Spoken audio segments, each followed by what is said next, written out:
Welcome to Eagle Insight, where military precision meets corporate strategy, uniting the best leadership principles from the battlefield to the boardroom.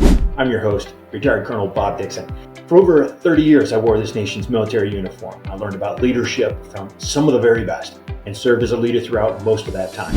I got to do a lot of cool things, and I faced some tough challenges and had both successes and failures. But most importantly, I learned from both.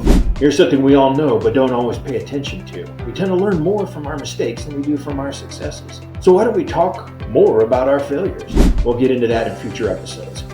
I grew up in a military family. My grandfather's father and uncles served in the military. It's kind of a family business. And I actually didn't join the military out of some loyalty to the family business or altruistic reasons.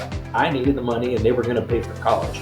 I went to Florida Tech and got a degree in physics, but I wasn't really that smart at physics, so I had to find something besides physics to do for a living. I served my commitment in the military for them paying for college, and I fell in love with the culture, the camaraderie, the challenge, and I loved learning. They sent me to school. They sent me to jump school. I learned how to fall out of aircraft.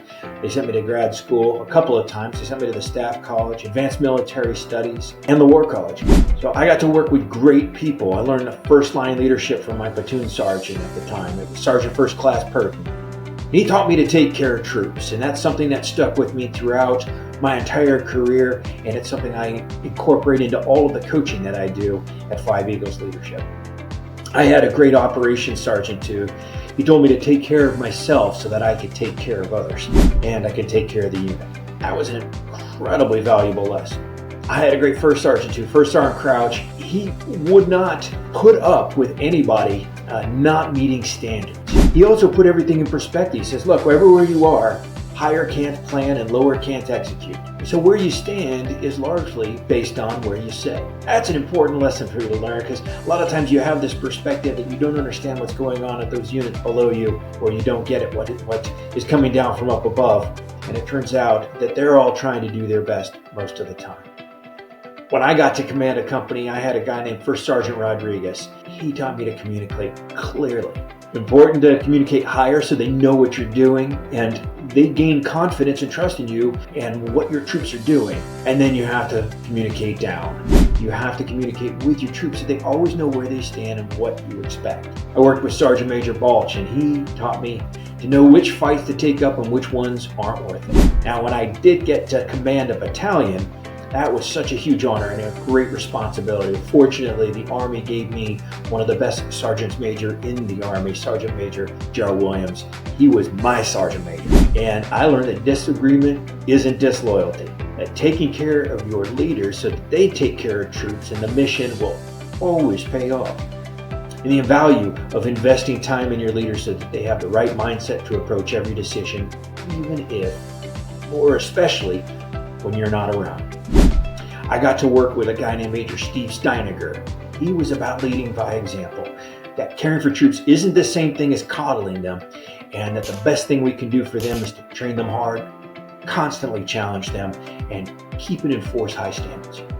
I worked for a guy named Dan Larson. He was a colonel at the time who showed that kindness wasn't weakness, and that leading people often means unleashing their potential from the bonds of our own bureaucracy.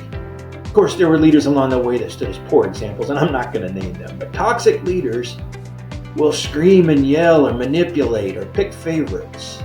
Now, leaders who thought being mean was the same thing as being tough.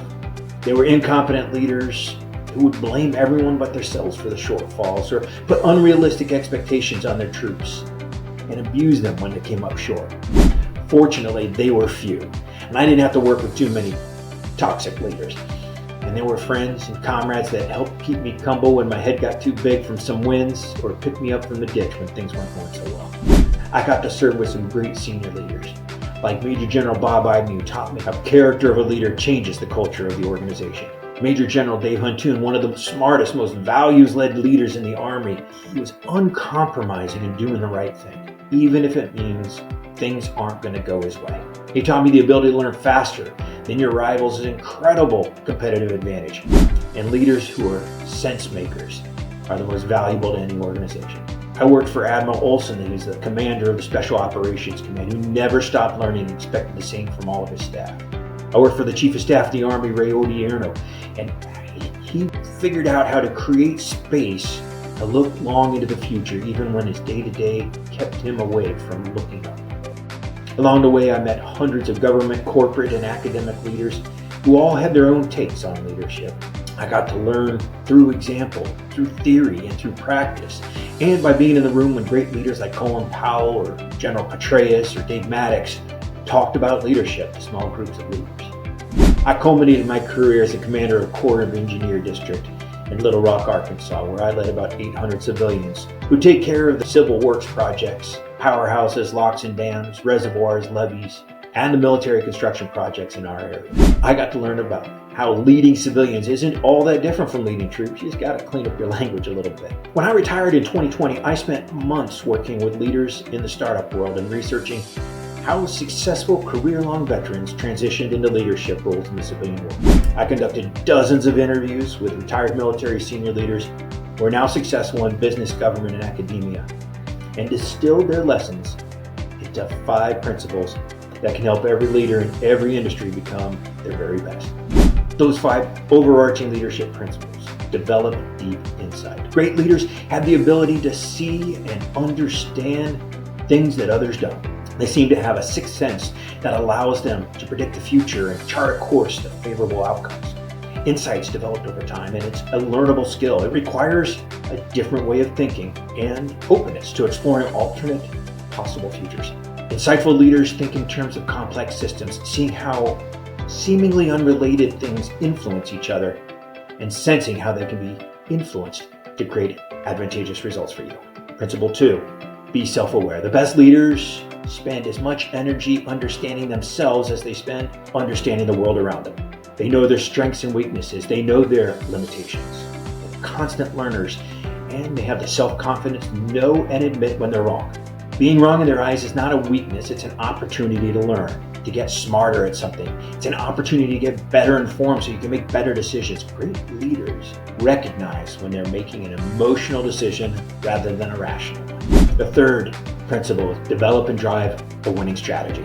Thinking strategically requires leaders to lift their heads up and see where the organization and its context are trending. Strategic thinking requires systems thinking to understand the context. It requires critical thinking to understand the problems facing the organization, and it requires creative thinking to see possible ways forward. Developing a strategy is not a solo endeavor. It's a team sport. And coming up with a vision by yourself and then selling to others is way harder than collectively creating a vision and getting buy-in from the beginning. Members of your team need to know that they're being heard.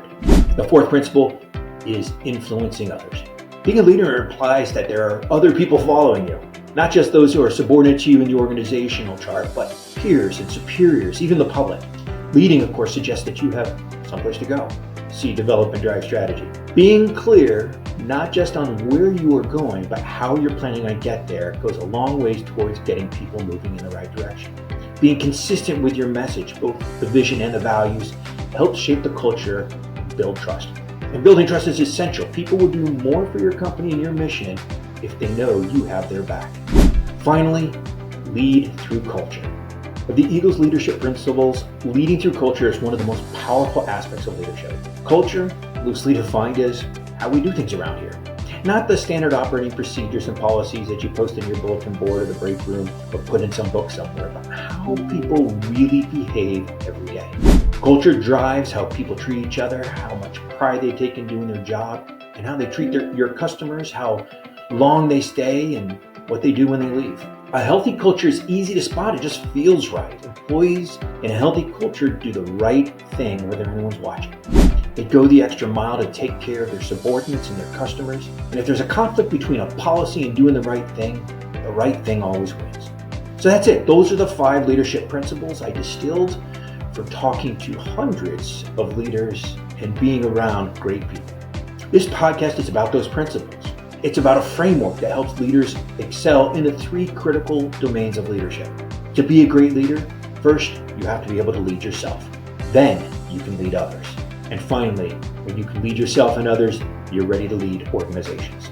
Each of those 3 areas have distinct leadership skill requirements, and all of them can be learned. I want to connect with my audience with insightful leaders who have proven that leadership matters, and the best leaders are constantly learning. And they're employing the habits that make them just a little bit better every day. I want to share stories about the things that make great leaders great and share strategies that can help you be just a little bit more awesome. So join me each week on Eagles Insight Podcast, and let's continue our leadership journey together.